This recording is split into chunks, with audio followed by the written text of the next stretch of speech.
Oh, I'm sorry. Let's go to Gabe Gutierrez. Gabe is out right now. Gabe, what can you tell us? Hey there, Lester. Well, we just ran out of the courthouse in an overflow room where some reporters were able to listen to the proceedings, which are still underway. Just moments ago, the counsel for former President Trump, Todd Blanche, entered a plea of not guilty on behalf of the former president. Former President Trump is sitting inside that room, and at the defense table, he's sitting at the same table as Walt Nauta, his alleged co-conspirator. We can tell you we're able to see through a video feed, again, the proceedings still underway, and the former president had his hands crossed on that table. The judge in this case, the magistrate judge, just had arrived, Jonathan Goodman, and was going through several procedural steps. The defense waived the reading of the entire indictment, which is typical in this court system. And so now the proceeding continues to be underway. Again, the former president pleading not guilty on this sweeping 37-count indictment. I can tell you that he also appeared with co-counsel. Chris Keyes, a Florida-based counsel. Todd Blanche also is representing him. He is, of course, the well-known white-collar defense attorney from New York.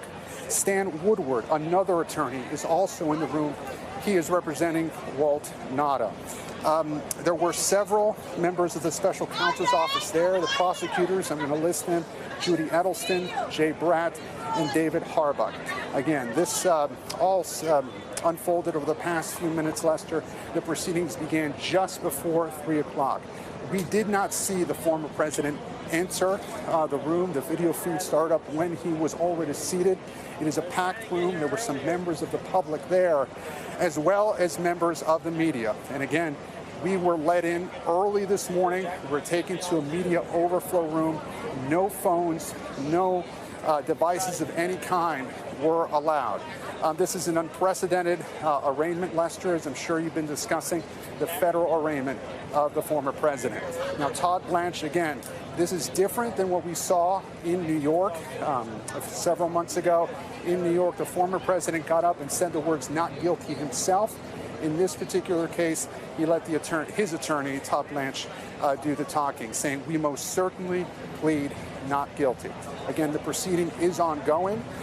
Just before the actual arraignment started, we were told the former president was booked, that he had his fingerprint taken with a digital device. And again, we're told that he did not have a mugshot taken here, that they would use a previous photo, that no mugshot would be taken here. So again, that's the latest we have from inside the courtroom. The former president of the United States pleading not guilty to this indictment, Lester.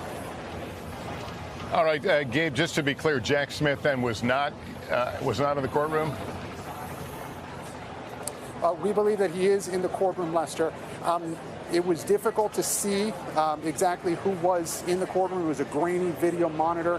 We did speak with somebody from the U.S. Marshal's office who did tell us that Jack Smith was in the building, and we believe that he may have been seated in the first row. Again, we're trying to get confirmation on that because of the quality of the video feed, but we were told by a spokesperson for the U.S. Marshal's office that Jack Smith was in the building. We believe we saw him in the first row, but certainly several members of his team were there representing the government, seated just feet from the former president, Lester. Thanks for watching our YouTube channel. Follow today's top stories and breaking news by downloading the NBC News app.